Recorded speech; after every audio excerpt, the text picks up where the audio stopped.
Who is Jason Todd? Here's a word for the novice nerd from Why So Sidious podcast.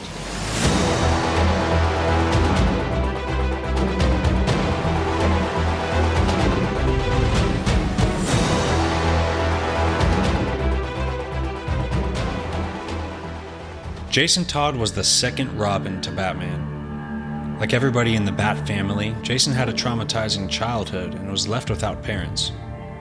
One night he was out stealing parts from cars in Crime Alley when he came across some big game, the Batmobile. As he begins taking it apart, Batman appears. Instead of assaulting a minor or bringing him into jail, Bruce saw something in Jason, so he took him in, gave him a home at the Wayne Manor, along with full disclosure on everything that happens behind the scenes in the life of Bruce Wayne. Jason Todd went through constant physical training along with intensely studying criminology, forensics, and things like that. Eventually, he took the mantle at Batman's side as Robin. Jason as Robin was extremely efficient and effective, but at times he showed a lack of restraint. He became impulsive and violent, and this caused conflict with him and Bruce. The first half of his defining character moment is being captured and killed by the Joker. He was beat within an inch of his life with a crowbar, then left to die as the building he was in explodes. Batman arrived at the scene moments before the explosion. He carries Jason's lifeless body out of the burning wreckage. Much later, unknowing to Batman, Jason is resurrected with the Lazarus Pit. He returns to Gotham years later as Red Hood. He begins taking over Gotham's underground criminal empire while killing those who stand in his way. Red Hood is not killing innocents, only those who probably deserve it, but to someone like Batman, killing is killing, so Red Hood has to be stopped. Bruce still has no clue who Red Hood is, but after failing to capture him one time, Batman notices Red Hood's escape tactics and other techniques seem familiar. He's extremely well trained and efficient, which raises suspicions. Back then, even the audience didn't know who Red Hood was. It was a good run, and you bet it'll be in our comic recommendations at the end of the episode. Anyway, Bruce is amazed to find out Red Hood is his previous partner, Jason Todd, who he thought had died years ago. Jason is furious that even after the Joker tortured and killed him, Batman still couldn't break his no-killing rule. Even after the Joker kills thousands of innocent people, but also murdering Robin, who Bruce raised like a son, Batman simply takes the Joker to Arkham Asylum where he's likely to escape and continue killing people. Jason feels betrayed that this no-killing rule still took precedence over his own murder. The climax of this Red Hood Batman conflict ends up with Red Hood capturing the Joker, roughing him up a little bit and leading Bruce to their location. Jason offers an ultimatum to kill him or kill the Joker. Of course, Batman beats the odds and stops everybody from killing anybody. However, much later in the comics, Red Hood actually does capture and kill the Joker, shooting him point blank in the head during the Three Jokers storyline. Red Hood shifted more towards the anti-hero side after his introduction as a villain. He even promises Bruce that he will no longer kill, which gives Batman enough comfort to allow Red Hood to operate in Gotham. They even assist each other at times. One time, in order for Red Hood to get deeper into the underground crime world, Batman unknowingly helped him stage a public murder, which we then found out the mayor of Gotham didn't actually die. Red Hood was actually curing him of a techno-organic virus.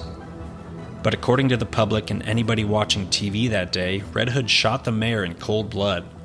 The staged murder got Jason the street cred he needed to be accepted into the deeper levels of Gotham's underground. Specifically, Black Mask and his army are doing some suspiciously ambitious things underground, and this is the gang Red Hood infiltrates. Black Mask is often involved in Red Hood-centric stories. He was prominent in Under the Red Hood, and he's a big player in the Red Hood Rebirth story. In this story, Jason is now accepted as Black Mask's right-hand man, and his first assignment is to secure some cargo that is being transported. When Jason arrives to secure the cargo, he is surprised to find Bizarro in a Bacta tank. He is also surprised to find another person looking for something, an Amazonian named Artemis. Artemis was actually looking for the bow of Ra, which led her to Bizarro as he was described as a weapon being secretly transported. For context, Bizarro was a failed attempt by Lex Luthor to clone Superman. Although it was a failure, Bizarro still has immense strength and is highly dangerous. Just developmentally, he's very far behind. Artemis, the Amazonian, is a lot like Wonder Woman, just a little darker. Bizarro, Artemis, and Red Hood form somewhat of an alliance called the Outlaws, and they journey through DC Comics together for dozens of issues. Jason and Artemis actually develop a bit of a romance. That says a lot about Jason's character, because on one side you had a kid who stole cars and grew up to be a killer, but on the other hand he's a good person. His positive qualities are deemed good enough to an Amazonian warrior who has great respect for people's character and overall a high level of wisdom compared to humans. Her first time witnessing the empathetic side of Jason came as he tried to talk down Bizarro, who was an extremely troubled, emotional abomination being created as a clone which failed but he still survived. Mentally, Bizarro was like a 3-year-old, with a very basic understanding of life and very instinctive emotions, but still has that Kryptonian level power. Most parents would agree a 3-year-old with the power of Superman would very likely be the actual end of the world. Jason Todd was able to sit down and talk to Bizarro, connect with him in a way that kept him calm, preventing him from essentially throwing a Superman power level tantrum, which would be extremely disastrous. But Jason was able to connect with him, developing trust and comfort in a world that previously treated Bizarro exclusively like a lab rat. It's a bit of a dive into Bizarro's character, but Red Hood and the Outlaws was a great way to put Jason's character into a group with two completely different beings that contrast Red Hood in some ways and relate to him in other ways. It gives a lot of good context into his character. He's just a kid who's been lost and afraid since youth, but has an altruistic, good, and strong character beneath the surface. Things were going relatively well for Red Hood for a long time, but at one point he found out that his father, Willis Todd, had actually worked for the Penguin. The big problem is Willis unwillingly took the fall for a crime he didn't commit. Penguin framed him to avoid prison, which put Willis behind bars for a long time. Jason now had somewhere to point his vast storage of childhood anger. He confronts Penguin and shoots him point blank in front of a group of people, cops, and cameras. This specific issue ends with Batman watching his monitors in his cave, seeing Red Hood murder the Penguin. Batman and Red Hood have another fight. Of course, Batman will no longer allow Red Hood to operate in Gotham since he killed somebody again, breaking his promise.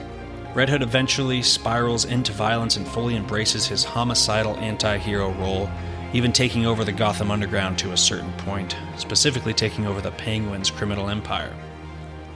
So Red Hood is a protagonist overall, but according to Batman, of course, he is a murderer. But for the audience, he's like Wolverine or the Punisher. Yes, he kills, but he fights for the innocent victims and is definitely a warrior for good overall. But his character fluctuates in the DC stories from hero to anti-hero quite a bit. He could fit into any Gotham story as a force for good or a force for violence.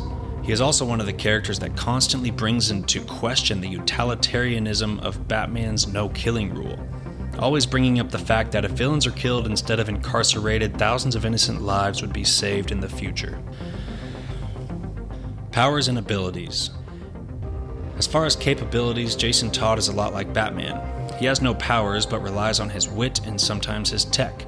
He is very resourceful and efficient as he was trained by Batman from a very young age. Comic book recommendations. Batman, A Death in the Family, written by Jim Starlin. Not to be confused with the New 52, Death of the Family. Under the Red Hood, by Judd Winnick. And the Rebirth run starting with Red Hood and the Outlaws, which led into Red Hood, Outlaw, all written by Scott Lobdell. Thank you for joining us at Why So Sidious podcast, and stay tuned for more Marvel, DC, and Star Wars character novice nerd episodes.